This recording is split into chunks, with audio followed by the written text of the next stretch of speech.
I'm Logan Webb, and you're listening to TortureCast. You're listening to a podcast by and for fans of the three-time world champion, San Francisco Giants.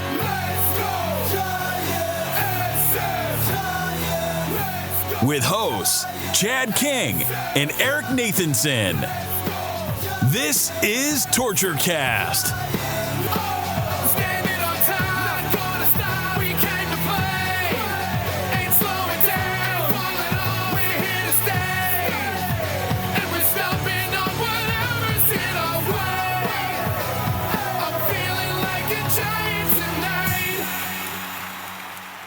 It's Tuesday, April 11th, 2023, and this is episode 277 of the TortureCast, the podcast by and for fans of the San Francisco Giants. I'm your host, Chad King, and joining me today from sunny, hot Arizona, it's April, and it's already 98 degrees, apparently, is Eric Nathanson. Man, how you doing?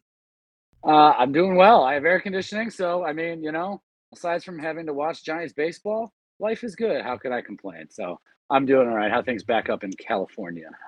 Yeah, starting to warm up. It looks like we're finally leaving the winter behind. We had some 80-degree weather this weekend, and now the rain, of course, is producing all of the weeds in the yard. So I'm trying to battle that, but it's fine. I'm fine with it. I felt like it's been Seattle. We've been in the Northwest for 3 months or so. So it's nice to see a little bit of sun. Family was a little they're definitely not adapted to the warm weather. It was like 75 degrees, and they're like, "Oh my God, it's so hot." It's like, oh, guys, this is like room temperature, man. Now, I love to see the sun, but the sun has not yet dawned on the Giants' offensive and pitching performance. I'll be honest with you, Eric, we'll just cut to the chase. They're 4-6 after 10 games, and, that's right there at mediocre 500, middle of the pack stuff, which is kind of where we expected them to be, where Vegas expects them to be and all that stuff. Small sample size. But a lot of the hope we had for this team, plenty of season left, of course. I'm not trying to be facetious here. It's kind of what we expected. And I was just hoping they would get off to a better start. Maybe not a Tampa Bay Rays start of 10-0 and a 58 run differential, but it's been kind of what we were fearing to see. A little bit of bullpen issues, a little bit of mismanagement by Kapler, in my view, and in your view, and a lot of Giants fans' views. A lot of home runs and a lot of strikeouts and poor defense. It's kind of already happening, just like we kind of thought. And so that's it in a nutshell for me and how the performance of this team has been so far. No surprises, to be honest. And that's depressing in a way. You want to see positive signs coming out of the gate, and there haven't been a whole lot of them. No, I'm looking for positive signs and everything. Anthony DeSclafani is the biggest positive sign we've seen all season so far. His 2 starts have been pretty good. I mean, better than pretty good. They've been excellent. And then the rest of it is, kind of what it is. I tried so hard to be positive on the season preview show. I picked the Giants high in the wins. I tried to put them in the playoffs. And you mentioned small sample size. After 10 games, I'm already panicking that that's not going to come true. I guess panicking isn't the right word. Coming to the realization that isn't going to happen, I think, is more apropos. I don't know how much you've watched, but it's been very frustrating to watch Giants baseball at times this year. Twice they've loaded the bases with nobody out, and Twice the next 3 batters went down, and 5 of those 6 batters did what else? Strike out. So, just to touch on strikeouts, they have 115 already this season through 10 games. It's an average of 11.5 per game. Every other team over 100 Ks on the season has played at least one more game than them. So, your 2023 San Francisco Giants, dingers and strikeouts, you're totally right. There's nothing like it. There's nothing like it. In fact, that's the 3rd most in Major League history through the first 10 games, trailing only 2 Orioles teams, and each of those teams lost over 100 games. So but that's not in the right direction. Somebody did the research. I think it was Brooks Knudsen who did the research. The Giants actually ended up with more strikeouts than the Orioles in both of those seasons. So, we're supposed to sit here now and say, well, strikeouts are not necessarily an indicator on how the season's going to go. But I think that's crap because that's the Giants' approach. We've seen it. Mike Yastrzemski, take the bat off your shoulder.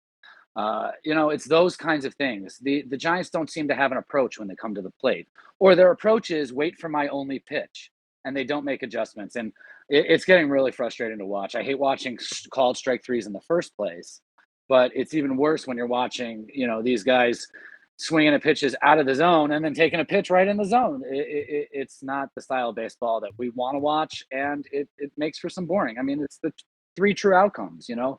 It's the walk, strikeout, homer, basically, and the Giants are killing it at the strikeout and homer aspect of it. They have 18 homers this year already. That's like second in baseball. Sorry, third in baseball behind the Dodgers and Rays. So, I mean, the offense is there to be had. They just can't string it together for more than one game. Yeah. In fact, out of all of their plate appearances, they've had 393 plate appearances, 115 strikeouts. That's 29.2% of the time.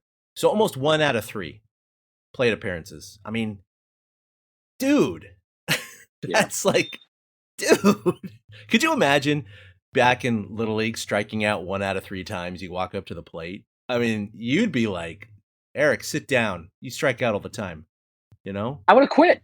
Yeah. I mean, I hate to say it, but I would have quit if I wasn't hit. I mean, that's not to say I was a great ball player, but I hit around 300 every year as a kid. But I would have quit if I struck out like once or twice every single game. I could not have handled that. That's a good batting average. That's a .292 batting average, and that includes all plate appearances. So actually, if you just look at bats, you're hitting. It's more than 30% of your actual at bats, right? This is plate appearances, so this includes all your walks and errors and hit by pitches. But holy moly, dude! But look, the Giants opened on the road against the AL East. The Yankees, who made the playoffs last year. Tough assignment, Garrett Cole, the whole thing, and New York won 2 out of 3. Kind of what we expected.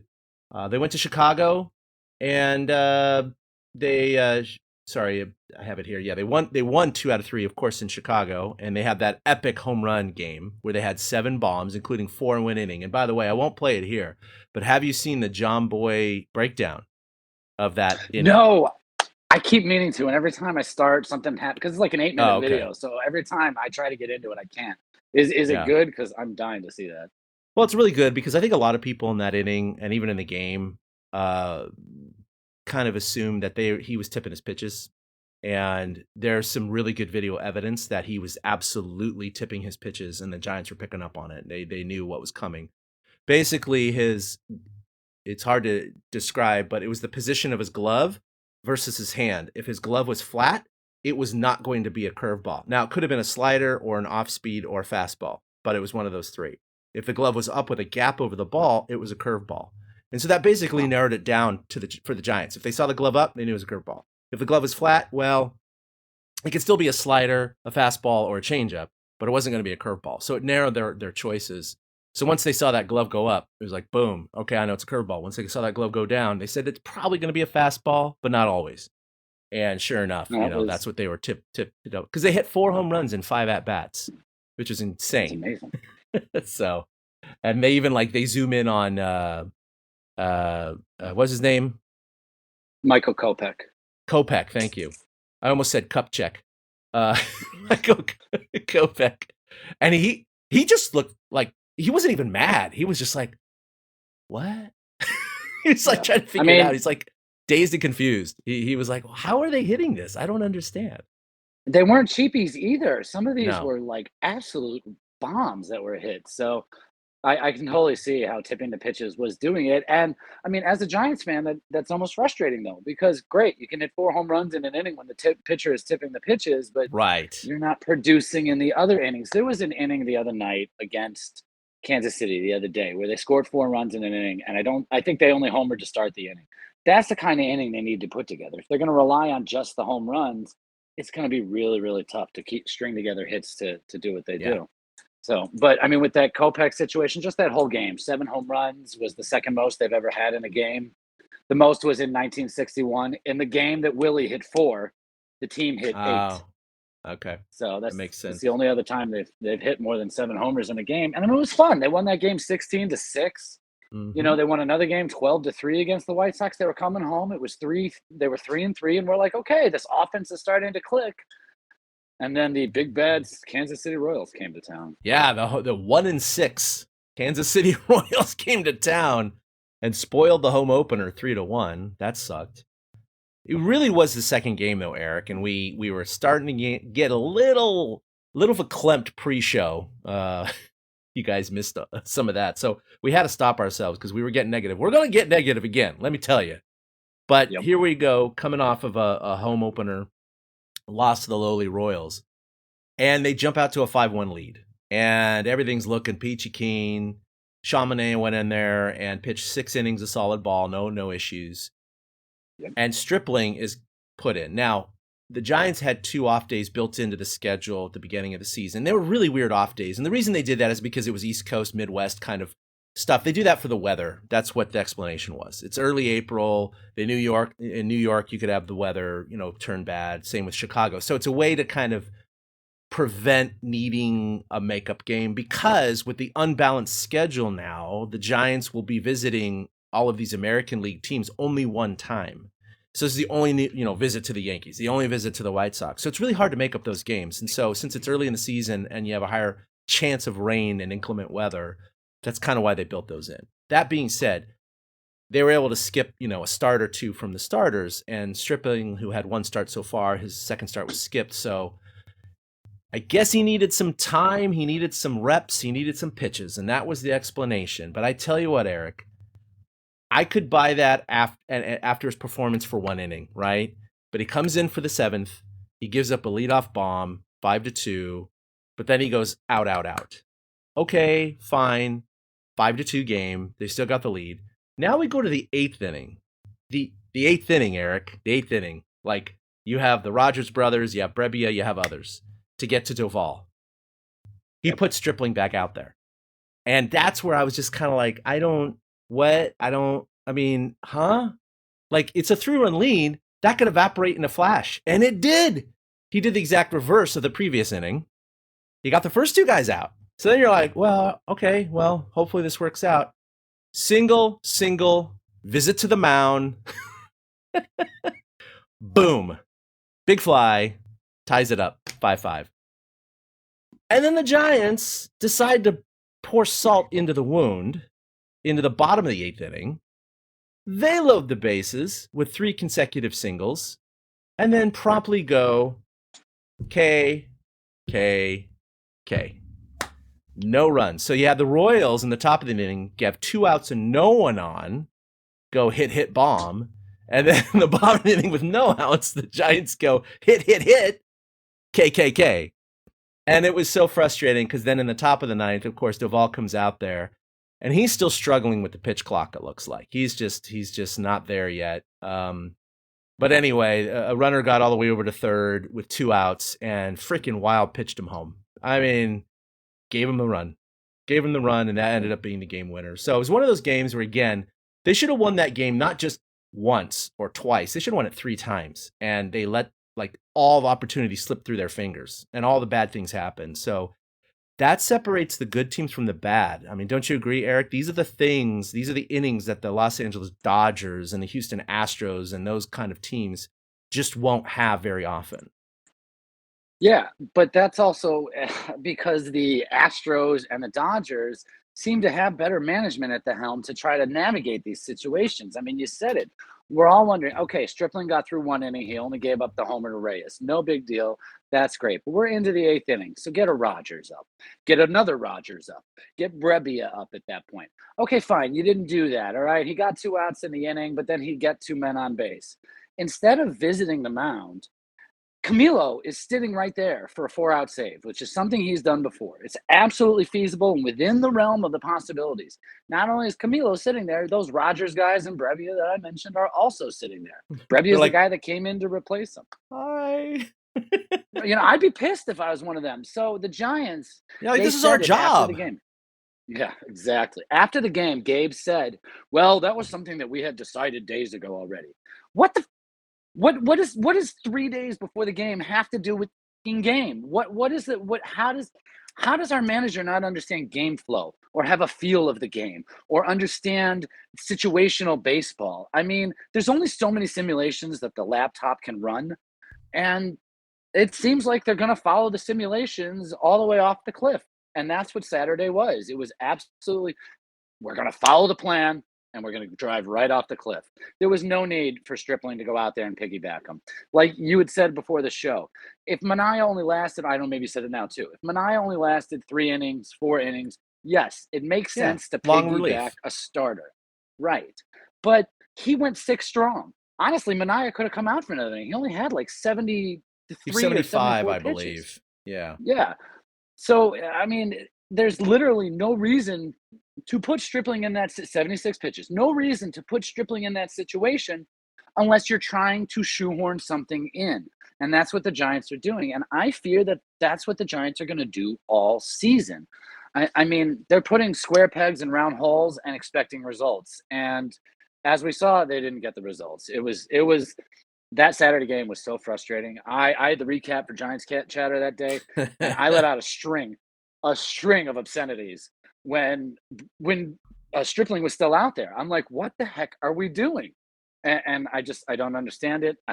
Gabe didn't appear on camera after that game. He only talked to the media, Oh, I didn't know that. which I Okay. found very interesting. So, I mean, if you're a Giants fan and you're frustrated with the way that they're running things, you're not alone.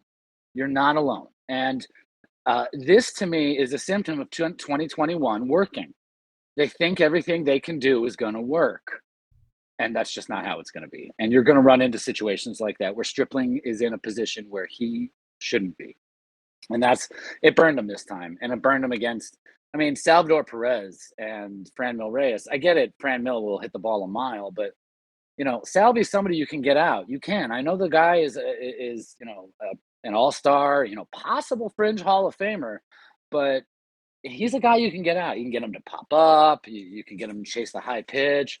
But no, Stripling dropped one down in the zone that he golfed out of there, which was kind of ironic because Stripling was high in his previous start and in that start against Oakland. So it doesn't matter what Stripling is doing right now. It's just not working. And the Giants don't seem to care. That was the toughest loss of the entire bunch. And it's the only one-run game the Giants have played this season.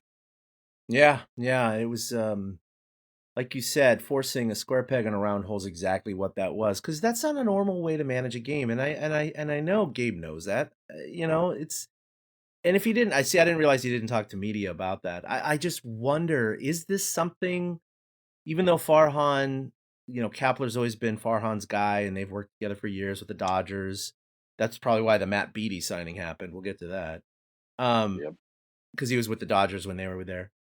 I wonder, is this something where it was that computer like, well, Farhan called down and Gabe said, okay, so Stripling, we skipped a start and we really want to get him out there because the stats say that if he goes too many days without throwing the ball in live action, his stats will go south. So put him in there.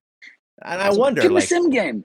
could that have is that why Kapler was upset? Because was Kapler forced to do this? Like, I wonder. Like, that stuff hasn't come out, but it just seems. Hey, look, Kapler's mismanaged plenty of bullpens. That was his Achilles heel in Philadelphia, right? But in 2021, he seemed to manage it fairly well, and he's had 2020 was a tough one. I'd say he had a lot of that issue.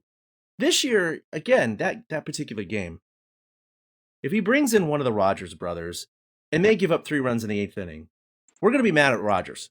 We're not going to be mad at Kapler, right? And that's the difference, because you're putting in the guy that's supposed to be, that's his job. And if he fails at his job, that's on him. That is not on the manager. This is something totally different. This is asking someone to do something they're not normally doing when you have perfectly suited guys. I mean, if they had like all these extra inning games in a row, if they had a bunch of injuries and a bunch of AAAers up, okay, maybe I could see a guy with more experience going in for some reason. But this was just basically to get his reps. And it's like, yeah, but it's a real game and it's a 3-run lead and that can evaporate in the blink of an eye. It's exactly what happened. Hit bomb. Boom, is tied. It was like, well, that was fast. He needed to get one more out and he couldn't do it. So it's frustrating, just as a fan. Again, the normal bullpen you hit blows the nail it. On the head. Normal bullpen blows it. That's what I was gonna say. You hit the nail on the head. We wouldn't be mad at Gabe if this was Rogers, Brebbia, Duvall, any of those guys. Hell, even if it was Sean Jelly, we might be questioning why he's out there, but still, that guy didn't do his job. But to put a starting pitcher out there, yeah, it's completely on management. And I don't know if we'll ever get the answers that is getting the call on high from Farhan, but It does seem like that might be the case. It really does. I don't know how you make those decisions without management interfering because they don't seem like smart baseball decisions. But hey, they bounced back the next day. I mean, we thought they were going to get swept by the Royals. That was so close to getting swept by the Royals. Two Very outs in the bottom close. of the eighth.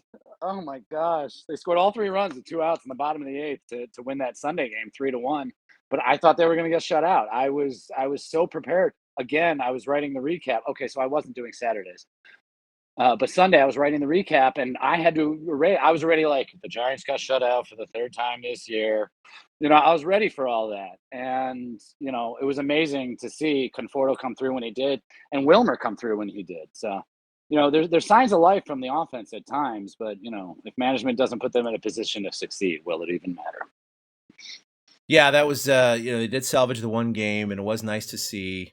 Johnson got on base, and of course he flashed his speed. He was going on the pitch when Wilmer hit it down the line, and it was incredible because he did a headfirst slide into second, but then he popped up right away and immediately knew the ball was down the line and continued to run. That is incredible that he could score because that ball also ricocheted back into the field of play. It didn't go down in the corner. It was like in Yeah. just medium deep left field. So the throw from left field was much shorter than you would normally expect from a double down the line. And to be honest, he would have been out if the throw was online. He would have. But the throw was up the line and he did the sweep tag and Bryce got in there just in the nick of time. Clearly safe, but he needed all of his speed. That tied the game, and then of course Conforto came up and launched the 2-run bomb to deep right center. It was a big boy home run, and so that was good to salvage that. So, but it's just one of those things where the Giants should be 5-5 right now because they headed into the Dodgers series last night, and you had Logan Webb back on the mound for his third start of the year, and his first two have been kind of all right. The thing is about Logan is that his stats don't look good, but his stuff has looked fine, and his ancillary stats are okay. He's got 16 or 17 innings pitched now, 22 strikeouts, only 3 walks. Fastball's been hovering at 95. All of those things have been great, but he's been giving up runs in bunches. That's been the problem. It's been the one inning that's killed him, and that's what's been inflating his ERA, right? His whip isn't even atrocious. It's like 1.22 or something like that. It's not the worst. But his ERA is like, what, 6.35 or something? Last night, boom, 3-run home run to Max Muncy, who's, again, one of those traditional Giants killers. And later he hits, what did he come into the series, hitting 125 on the year? Or, 112, 122, something. I don't know, something like that. And then he only hits 2 jacks and 7 RBI in the game. Whatever, it's no big deal. It's the Giants. He feasts on them. I guess he's on average to hit about 45 home runs a year is what his pace is against the Giants. So he's a super all-star against them. But again, it was a play that Logan Webb should have made. It was a potential double play ball that set up the inning for the 3-run home run. He's already given up 4 home runs in 3 starts. He allowed 11 home runs total last year and only 9 in 2021, Eric. 9. He's already got 4. Allowed 4. I mean, he could have 30 starts left in the year.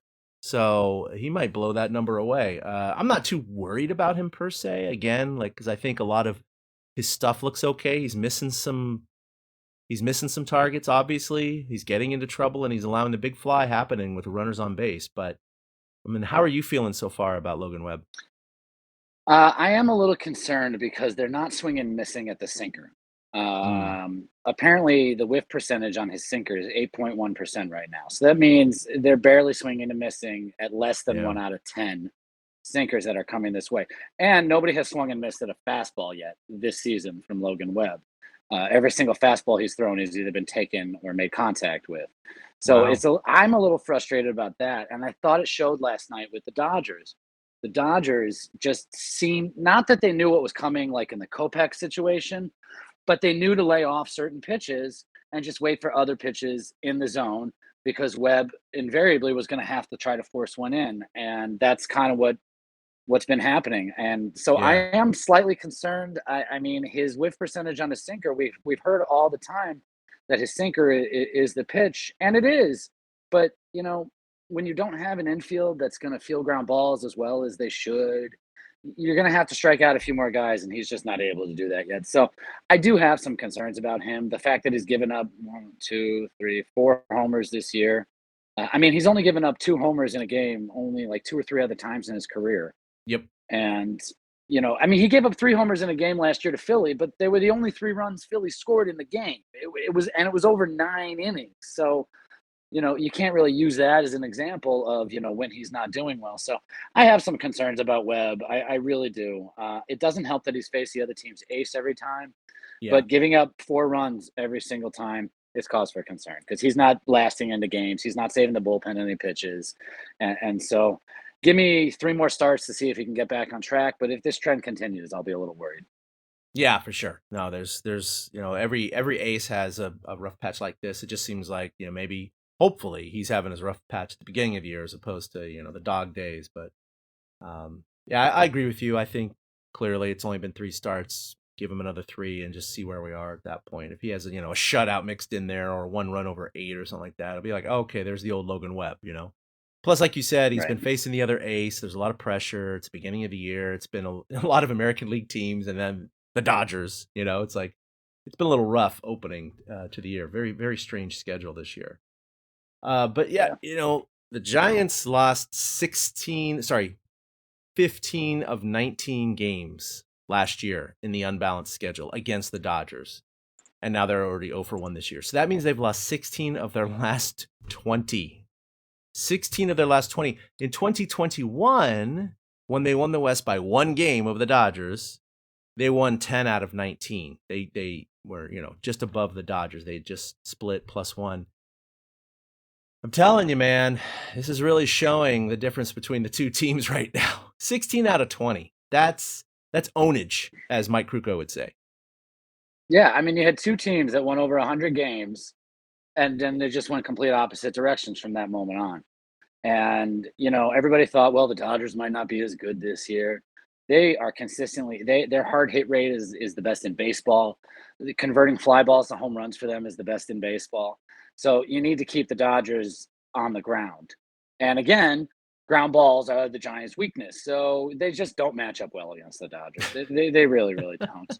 And it gets frustrating when you watch like Urias just mow through our lineup last night and Webb struggle. And then, Sean Jelly, the human white flag, comes in and gives the grand slam to Max Muncy to just end any chance. I mean, it was a 4-1 game, and then on the snap of a finger, it was 9-1. Yeah. And, that's no offense to Jelly. That just seems to be his role so far, is when Jelly comes into the game, Gabe's waving the white flag. And, it's frustrating because you don't want to be that guy, but he's getting all the mop-up duty right now. So last night sucked. I don't expect much better from them tonight or the next night. And like you said, it was the second time. Now, granted, it was already 9-1, so it had no impact on the game, but they loaded the bases with nobody out and couldn't score a run again. So, again, inconsequential, but just another sign, Yep. So you guys gotta knock it through there. So, yeah, besides Max Muncy and the Dodgers, they got 2 more, of course, against L.A. That was weird, man. Opening day, I wanted to kind of go back to that. They had flown out to New York. And we expected certain guys to make the team like Jelly and Johnson. And then they freaking trade for Matt Beattie for cash, who was cut by the Kansas City Royals. Yeah. I'm trying to understand that move. I literally was. Like, granted, they definitely have a history with him. He was with the Dodgers when both Farhan and Gabe were with the Dodgers, so they know him. I don't understand how they thought a Matt Beattie is going to. That's the last piece we need over a Bryce Johnson to make this team a contender. I'm telling you, that was weird. And to me, and they were talking about this on the radio too. Even though Krukow is, he's a homer. Look, I understand he's not going to always prosecute the Giants, but he even said a little bit to the effect of like, yeah, you play all spring, you see some of these young kids do well, and they make the team, and it's a little bit of a boost to the morale of the team. They all, do the whipped cream stuff and all that stuff like that. And I think everybody was expecting Bryce Johnson to make the team. He had a great spring. He had nothing. He did everything he could to make the team. And I know he's on the team right now, but, 12 for 12 stolen bases, hit over 300, all those things. And then he flies out to New York with them, and then boom, we traded for Matt Beattie. Sorry, kid. That does something to certain players. Not everyone, because some other, Dwayne Kuiper was like, yeah, it sucks, but it's the business and we all know it. And we just move on with life. It's not going to affect those guys. Krukow kind of said the same thing, but also insinuated that, yeah, there is a little bit of a hit to morale. There's no question about it. FP Santangelo said the same thing. He was actually livid about it. He was like, you don't do that. You everyone bonds. They thought this kid was on the team. And then you just say, that kid, this guy who got cut by the Royals, he's going to be on the team, not you. And it's like, even the veterans could potentially be looking around going, what are you guys doing? He earned the spot. Like, give him his cup of coffee, do something. Don't give it to this Matt Beattie character. Like, who cares? Those are the moves that they frustrate me. And I think they frustrate most fans. Does it have a big effect on the team in terms of wins and losses? No. But that's my point. If it doesn't, then why are you doing it? If it just only potentially has a negative effect, even psychologically, to the fans or to some of the team members, I don't know. It seemed like an odd move to me. It didn't make any sense. It was very reminiscent of Michael Redd and Connor Joe in the 2019 beginning. Exactly. I totally dropped my bit with Michael Redd there, but I can't. What? That's what we were saying. I was live opening day morning when the news broke, and I'm like, what the hell is going on? Why are they trading for Matt Beattie cash? Farhan is in love with the 25th and 26th spot on the roster. He's just in love with it. I literally think the guy wakes up in the morning and says, what can I do today? And he goes out and he tries to find the next Mike Yastrzemski, who hasn't even turned into Mike Yastrzemski, or the next Max Muncy. And then Max Muncy comes in and says, I'm the only one who you found like that. So, I mean, I have to wonder what the thinking is. I'm with you. Krukow and Kipe can say all they want that this is the business. They're both, in agreement, though, that's a load of crap. I mean, these guys work hard. They get to where they need to get to. They get told they're going to make the team, and then, sorry, we're going to rip it out from under you. And this is one of my main concerns with the Giants overall. This is a clubhouse thing. How do you feel comfortable in a clubhouse if you don't know if you're going to be there the next day? Now, I get the thought of, perform, you'll be there, yada, yada, yada. But that doesn't seem to be the criteria anymore. The criteria seems to be whatever the whims are of Farhan and whatever matchups. The Giants were facing right-handed pitchers against New York. Oh, so let's trade for Matt Beattie and forget Bryce. They brought Johnson up literally the next day. So they got a platoon advantage for one day, if that. I mean, we're taking the platoons too far. And that's why they're making stupid-ass moves like that to start the season. I long for the days when we have 6-7 regulars in the lineup and we don't have to worry about getting Matt Beattie off the scrap heap to fill in as a left-handed bat in the outfield. But I don't think we're going to see that anytime soon with Farhan and Gabe or Pete Patillo, who never gets mentioned because nobody believes he does anything. I mean, I'm sure he's a yes man for Farhan. I'm not saying he doesn't do anything, but he's a yes man. That's why he got hired. So, I mean, more often than not, we should be talking about what the general manager is doing, but we're constantly talking about Farhan. Farhan has made himself the center of this organization. Yeah. And personally, I think it's hurting them at this point. I really do. And again, 10 games, small sample size, don't overreact. I'm not overreacting from what I've seen on the field. I am reacting to what the management is doing. And management is just jerking guys around, trying to find every golden gem that they can, where sometimes you just need to put players out there and see what they can do and try to win some games. Yeah, Farhan is a hell of a fantasy football player. I know that because he dominates all of from year over year over year. I mean, guys like Yastrzemski and Crawford and those guys have been playing in this league with him, and they're like, it's unfair. Farhan is like a savant when it comes to that, but he's making every little microtransaction when they're not even paying attention. And I think, I mean, he has that mind for that stuff, and that's great and all. And he definitely applies it to the baseball world. It just doesn't seem to work as well, right? I mean, you're dealing with actual general managers and actual contracts, and you just can't do as much as you can in a real fantasy football scenario, shall we say. Matchups are totally different, right?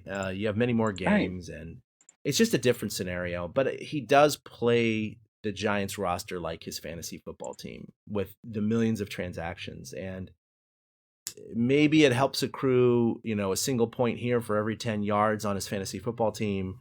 But yeah, let's get Matt Beatty after the entire 30-day spring training so we have a platoon advantage for one day. I mean, things like that you just kind of shake your head at, and it's an odd thing. But, look, after 2021, I mean, I was never off the Farhan Gabe train, even into the 2021 season. Before that, you and I both were like, okay, well, let's see what happens here. It's been a couple years. 2021 happened. It was great. Last year was 500, and we definitely saw some chinks in the armor, and we're a little questioning of a few things. And again, only 10 games into the season, but that's the point. If we keep seeing these things for the rest of the season, I don't know. I mean, I think, I was firmly in the seat on the Farhan Gabe train. I'm starting to stand up and go to the bar cart. Yeah. Eventually, if it keeps going on, I might be opening up that door and jumping off the train at some point. We'll see how it happens here. But I mean, let's just look at the track record. This entire offseason, we're going to get Judge. Oh, no, we didn't. We have Carlos Correa. Oh, no, sorry, we don't. Oh, wait, okay, cool. So let's sign Mitch Haniger and Michael Conforto and Ross Stripling and Sean Manaea to distract you from the fact that we didn't sign these guys. And then Larry Bear is going to come out and say, you people are dumb. You don't know what we're trying to do. Go drink your $9 beers. I mean, we're getting. Which, by the way, apparently is like it's 8 or 9 ounces is the report. Oh, that's ridiculous. $1 so it's a an tiny ounce for beer. beer is ridiculous. Yeah, it's like not even a 12-ounce can worth of not liquid. even 12 ounces. Oh my God, that's so Giants. Like that should be so Giants. Yeah, it is. It's so Giants, and I'm just frustrated as a fan. I'm so frustrated watching and knowing how they're nitpicking everything. They made the second most amount of money last year of any team in baseball, and I'll bet you they'll be in the top 5 again this year. Sure. But they're not winning games, so it's frustrating. We could go on for another hour about how frustrated we are with the Giants organization right now. I mean, Joey Bart was another. There you go. That's what I was going to get to. Yep. Was he really injured? Was that the plan? I mean, they weren't sure. They said the catching job was an open position, and then Bart failed to grab the job.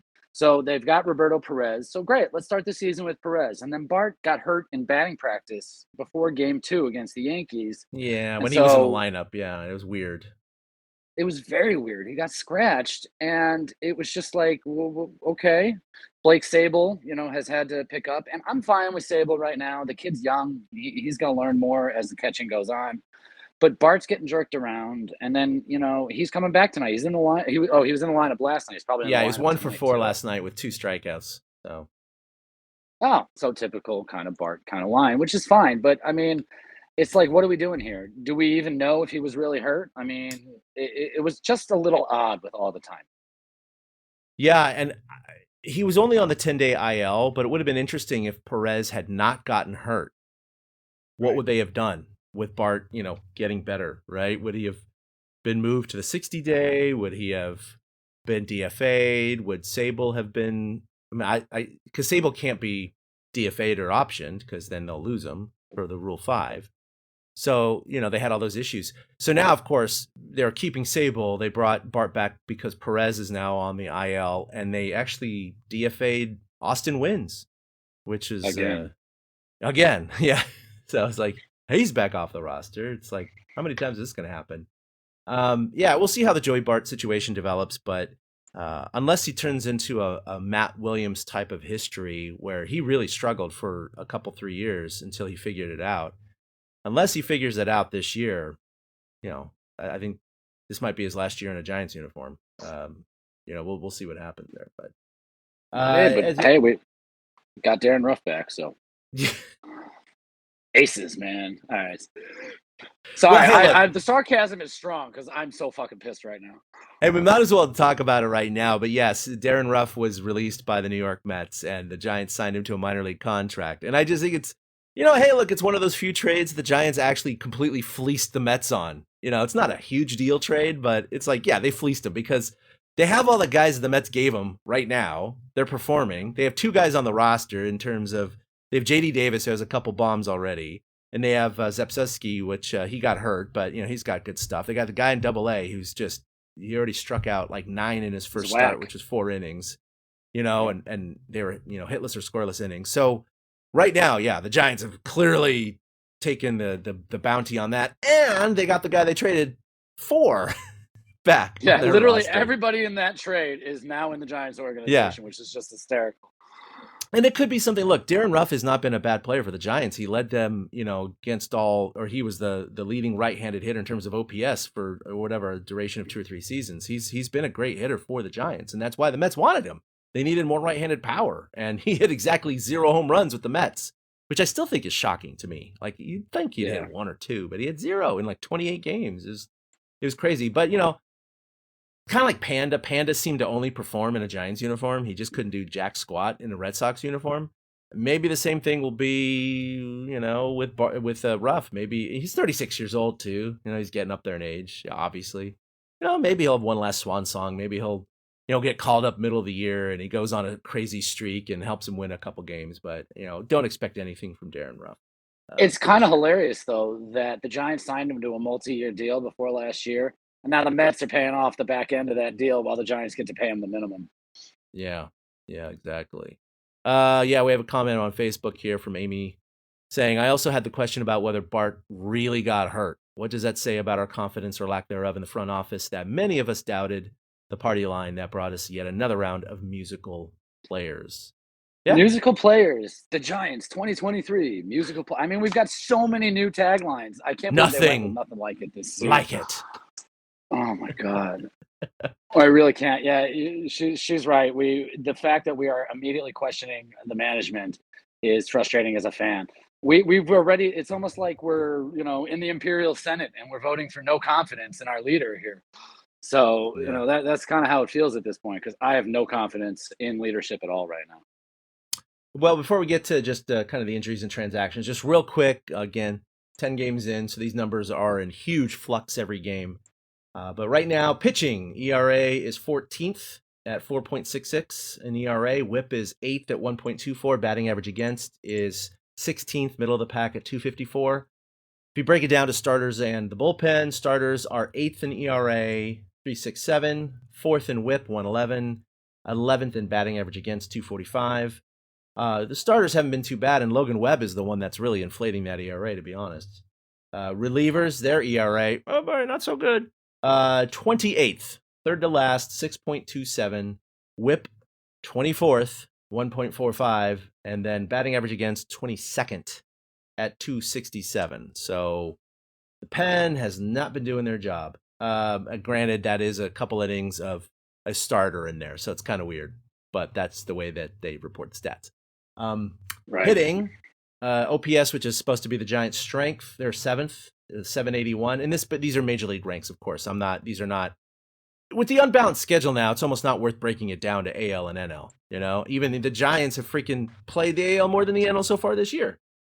16th in average, right in the middle of the pack, 249. Third in home runs, we mentioned earlier, at 18, and 14th in runs, not runs per game, just total runs at 48. But again, 115 strikeouts, leading the league by a lot through their first 10 games. And like you said, some of these teams behind him have had 11 or 12 games. The Giants are way ahead in strikeouts per game. Farhan does not like strikeouts. We know this. He's mentioned it about Joey Bart. He needs to put the ball in play more. That's how you get guys on base. But sometimes when you live with the dong, you die by the strikeout as well. That just kind of goes hand in hand in it. So it is what it is. I definitely was still hoping and still hope the Giants play a little bit more station to station, have a little more small ball in them. Stolen bases are way up across the league, like way up across the league. And I'm excited to see that. But they're not way up with the Giants so far. So they've got 8 stolen bases so far through 10 games, which, I guess that's slightly above what they had last year. But that's not like way up. Like, oh, my God, they're stealing bases every game. Not like that. Yeah. Tyro's got 2. He's leading the pack. And then it's just Johnson only hit. Oh, wait, I take it back. Johnson has. Oh, Bryce Johnson doesn't have a steal yet. That's kind of hysterical. He was going to have one, but he got driven in by Wilmer. Yeah, he would have had that one. He had that bag stolen easily, but obviously Wilmer doubled down the line. So no big deal there. Okay, injuries we talked about. Roberto Perez expected to be out till, and this is what kind of was surprising me, till June 9th. So ouch with his shoulder. He's going to be out for some time. Mitch Haniger, the update on last Friday, still expected to be out till April 17th. So we might see him next week. Austin Slater, same thing, April 19th. Still his hamstring. Luke Jackson, of course, will still be out till at least June. Still recovering from Tommy John surgery there. Sapaki expected to be out till at least June, and then of course Luis Gonzalez had his surgery on his back. He's going to be out till at least mid-July, if not later. Those are the significant updates on injuries. Did I miss anything? Well, yesterday CBS Sports reported that Mitch Haniger now has something wrong with his back, and it'll probably be at least another 10 days that he's on the shelf. So he had an oblique, Haniger, and now apparently he's got a back issue as well. So Come on, I'm let's not go sure drink till we can't feel feelings anymore. I mean, really? That's our star player. That's our star signing of the offseason, Mitch Haniger, man. The guy who couldn't stay healthy last year or the year before or the year before or the year before. But hey, when he get back in the lineup, that should change things. So Haniger might be out for a little longer than expected. Yeah. Giants baseball, nothing like it. Man, we went in early this year. I mean, we did. I'm sorry. It's so hard, though. I mean, I can't help it. It's just, it's funny. If the Giants were losing games like 4-3 and they were in every game, we'd be like, okay, things are going to shake out as the season goes on. But it's just been ugly. I mean, the fact that there's only been one-run game out of 10 games shows you that every game is a blowout. And, the Giants have won 3 of those blowouts. Good for them. But, it's just kind of ridiculous. Yeah, as far as transactions, the only thing that we missed so far today was Ramos. We didn't talk about him. Of course, he was called up on April 9th. Matt Beattie, who we were just kind of going, why? He was sent down to the minors on April 8th. We have the Perez, then the Wins DFA. Joey Bart, of course, was recalled. Darren Ruff signed to a minor league contract. Jelly was called up to the minors. Brett Wisely, he had made the team, but he was sent down to the minors. Guy. Yeah. He's the guy that should be pissed. Yeah, I agree. He had a good spring, and he looks like he could be a good little backup utility player. But he's back down in the minors as well. And the other big one that we totally neglected to talk about while we were talking about Joey Bart was the signing of Gary Sanchez. That was kind of, I guess they've had their eye on him for quite some time, and now he's going to be playing for Sacramento. And, look, he's a guy who just, I don't know. He couldn't hack it. I mean, New York didn't want him anymore. Minnesota didn't work out there. I don't know. Again, it's a reclamation project. And yes, Farhan's had some success with reclamation projects and diamonds in the rough and all that, guys on the trash heap. So I don't know if it'll work out or not. But again, they seem to be overloaded in a way at the catcher position, not with super high quality catchers, but just with bodies. And they all kind of seem to be floating at the same level. And it's almost like the shell game of catchers. It's like, which one do you want today? I don't know. Pick one. It'll get the same result. That's what it feels like. The Giants have gone through so many catchers despite having Joey Bart. It's the weirdest thing. And, it's not that Gary Sanchez, never really, it's not that he can't come up and hit a couple home runs here and there. But yeah, he hits no average, strikeouts a ton. I don't know. We'll see.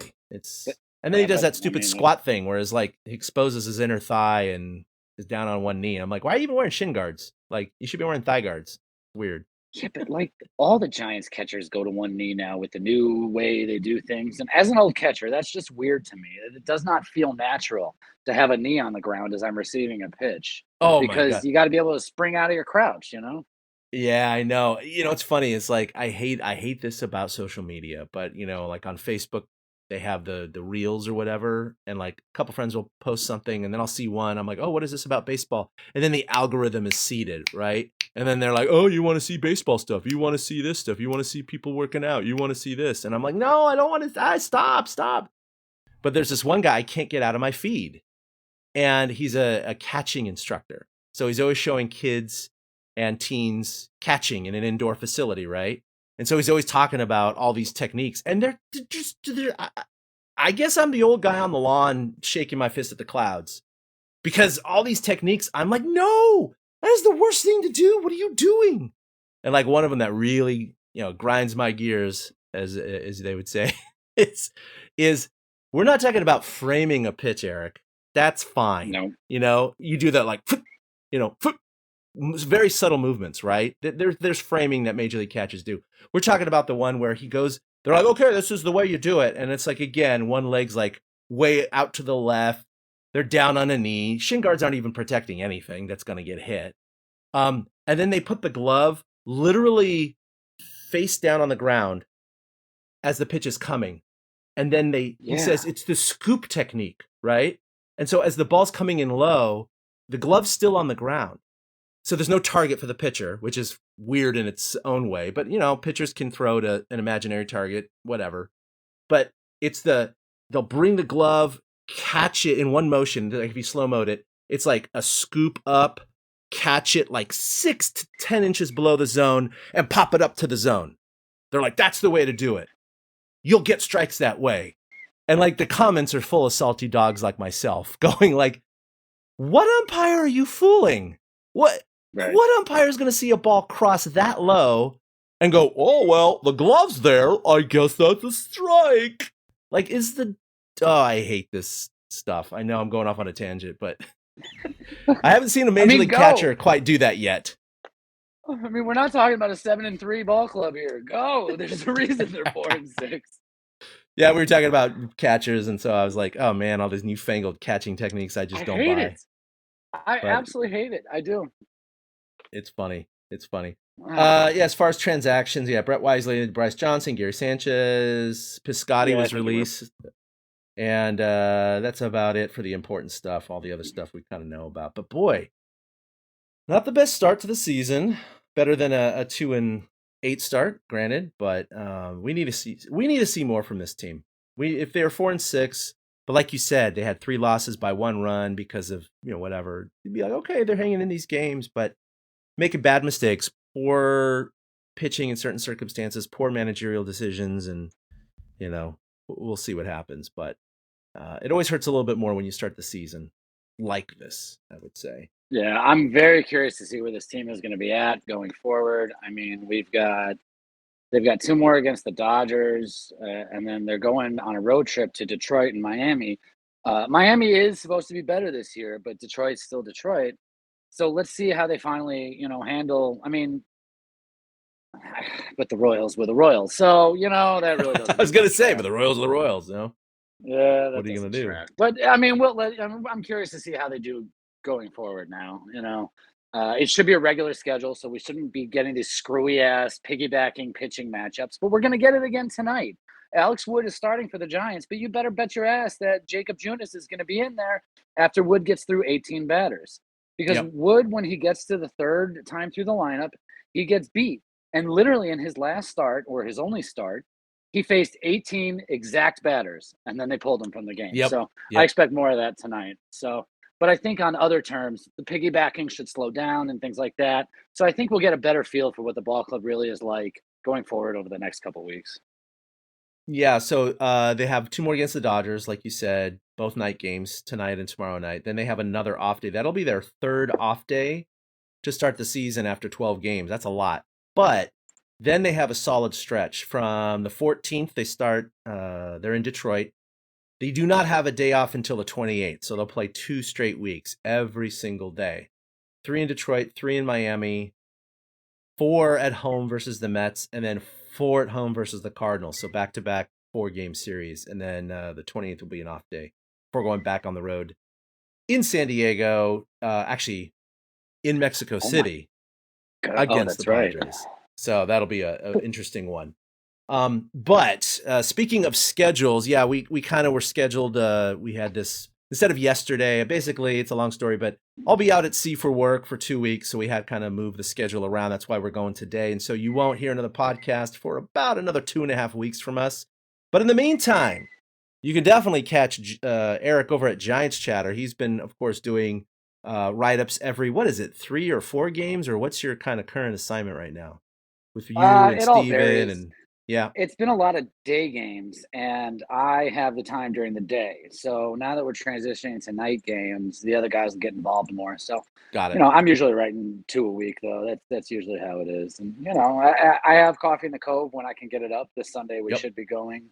So I have that. But and I started to write a weekly column, but my back wrenched on me and I couldn't write it the other day. So it's going to be a bi-weekly column now. Thank you, my back and the wet floor that I slipped on. Oh boy. Yeah. That's not fun. But no, Eric's doing really good stuff. The whole Giants chatter community is really good, and we're not competing. We're all friends, and we want everyone to do well. And so definitely go over there for a lot of non-clown takes on Giants Yes. baseball. Although Because to some be of the fair, other none of them, so yeah, none of them though can claim the longest running Giants podcast like we can. So maybe we do beat them a little bit in some competition. we definitely beat them I'm in just saying. longevity. No, they Shout got you out to the guys. Say Hey podcast and to the Shutdown Inning podcast. There you go. No, it's all good. So yeah, check them out because we'll It be is. on I love the those shelf guys. for a couple of weeks. But that'll be it. Eric, do you have anything else that you want peeps to know about? Nope, not at all. Let's just all hope that the Giants are not still in last place in 2.5 weeks. But at this point, who the hell knows? Yeah, So exactly. I got And nothing. I'm just happy to watch baseball again. I mean, I don't know about you. It's back in the rhythm of life. We could touch on, Willie brought it up. We could have touched on, if you catch a foul ball at a game, do you automatically give it to a kid? And my immediate response was, no, I got grandkids I want to get the ball to. But I came off sounding like a jackass. I mean, like, would you, if you caught a ball at a game and you weren't there with your kids? Well, then again, when would you be in the stands without your family right now? So yeah. No, I've only got 2 foul balls in my life, and one of them I got serious heat for on the radio. It was hilarious. But this is back in 1997. Okay, and I was at Candlestick Park, of course, when they had 3,000 fans for a night game on a Tuesday. And they were, I want to say they were playing the Padres, but that's irrelevant. You had Barry Bonds and Glenn Allen Hill on that team. Okay. So I had moved up and was sitting about 10 rows-ish behind home plate. That's the days you could like start up in the nosebleeds and then just work your way down by the 3rd inning, right? Ushers didn't care. It was all good. So Barry Bonds is up and he hits this towering pop fly way up into the sky. And it's like, oh, that's drifting back behind the plate. I realize it's coming down on us. I have my glove. There's a kid that's sitting in front of me with his dad. I don't know, the kid was probably about 9, 10, 11, somewhere around there. And I'm, at the time, 25 years old. So I'm a grown adult. I was currently playing ball, too, at the time. And it was kind of directly over the kid, maybe a little ahead of him. So I reached kind of over him, and it hit my glove. I did not catch it. It bounced around. Kid got it. Cool. No problem. Kid got it. I gave it a shot. No big deal. The very next batter, Eric, not the next inning, the next batter, Glenn Allen Hill, Santa Cruz native, pops it up. Sky high foul ball. Same exact scenario. It's coming right down on us. I'm like, what are the chances? This time it's maybe a foot back towards me. Same exact location. It was uncanny. So I reach up, the dad reaches up, our gloves collide, right? Can't get a clean handle on the ball. Ricochets around, it ends up sitting right on the seat to the left of the kid in front of me. I just look down. Okay. I just grab it. Woo! I got a foul ball. Yay. Didn't think anything of it. Kid already got a foul ball. I wasn't even thinking about the kid. No kids around me that I at least noticed at the time. The next day, I'm not kidding you. I was driving in Santa Cruz because it was after college, but I lived in Santa Cruz at the time. I was listening to KNBR, and it was Ralph Barbieri, rest in peace. He was talking, and he started to tell the story. He's like, I was in the press box last night, and I'm getting so sick of these grown men taking balls from kids. There's this guy, Glenn Allen Hill, pops this massive foul ball. It lands on the seat next to this kid, and this total dick picks it up and takes it from the kid. I mean, what are we coming to? It was so funny. I pulled over to the side of the road, and I had one of the old brick cell phones at the time. And I literally called KMBR. I tried to get through to tell my side of the story, and I just could not get through because I wanted to tell him, you're right, but you're not right. You're not telling the full story. This is what the kid got a ball the previous pitch. I didn't feel guilty. Anyway, this day and age, my second foul ball was actually during the 2020 season when the stadium was shut down and there were no fans in the stands. And our friend Ryan Leong was there, and there was a bunch of foul balls that would end up in the stands that no one would ever get because there's no fans. So after the game, Ryan walked down and came back with a couple of foul balls, and he's like, "You want one?" I was like, "Oh, sure." He had one to me. So I have no idea who hit it or what inning, but it was a foul ball I got. So it's kind of a cheat way to get a foul ball. Anyway, I think today, no doubt, if I was with my kids, obviously they get the foul ball. If I'm not with my kids and I'm in the stands, or even if one came into the press box, which you see from time to time, I would absolutely just toss it back out to a kid. I mean, no question. I have enough baseballs in my life. I don't need to do this or whatever. There's people, though, there's adults that will push kids aside for foul balls, that will steal foul balls out of their hands, that will push them away to get autographs. And it's disgusting when you see it, but I don't know. It's one of those things where if there's no kids around, I might keep it. But other than that, yeah, I'd give it away. Right. I'm with you. If I'm sitting in the press box, I'm tossing it down. Like, that's not. Yeah, you're on mine. camera. I'm working. Right. Yeah. And plus, you're working. Like, it's one thing to get something when you're working and one thing to get something as a fan. Granted, we're not technically working, but if I caught it as a fan, I would hold on to it. And no, and there's nothing. See, I don't have any ill will against fans. Like, some dude who catches it with their glove and he raises it up and goes, "Hey, I got a ball. Hey, good catch." I have no problem with that. Just don't take one from a kid, right? You see that, right, from time to time, and you're like, "Dude, what? What's going on, man?" I just thought that was fun going around that discussion because, some people are like, "Oh, absolutely, you give it to a kid. You got to grow the game." The kid's already at the game. Let his parents grow the game for him. I mean, I bought a ticket to watch a game. I didn't buy a ticket to turn some 6-year-old onto baseball. That's not my job. That's your job as the parent. That's their job on the field. Bring them early for batting practice, right? That's when you get the balls. That's when you get the balls, by the way. Yeah. I've never gotten a ball. The only ball I've ever gotten was batting practice at spring training. I got an Angel Pagan ball that bounced over the fence. It didn't even sail over the fence. And I happened to catch it like off a bounce myself, and immediately Chris Corbett and I played catch with that ball in the parking lot because it didn't mean jack to me because it was a spring training batting practice ball. So, like, what's the difference, Yeah, So, not gonna be worth anything. I mean, so if the scenario comes down, though, generally I would keep it. I got grandkids. I want them to love baseball too. I have the ball sitting right here. This is the one I got in the press box. Yeah, see, that was different. That was, the COVID year. That was such a difference. Wow, look at the smears. Yeah, and that's one of the reasons why I kept this ball. I mean, Ryan gave it to me, but it's kind of like, it's a COVID ball. It's kind of, I don't know, kind of cool in that regard. That I would have kept, absolutely. Also, I probably would have walked around the stadium finding them myself too. But I know I should have done that later. Ryan's like, "Oh, you should walk around the stadium." I'm like, but everything's roped off, and he would just go into the rope and go get it. And I'm like, with our press passes, I'm trying to like not, I don't want to push the envelope on anything. So I'm like, nah, I'm good, Ryan. I don't want to get my pass revoked in case, they're not going to do that. And I'm like, yeah, well, I don't want you speaking for the Giants. So, but no, Ryan was cool giving me that. But all right, well, I guess that'll do it for episode 277. Holy crap! Sometime this year we might hit 300, Eric. That's weird. That's near the end of the season, but.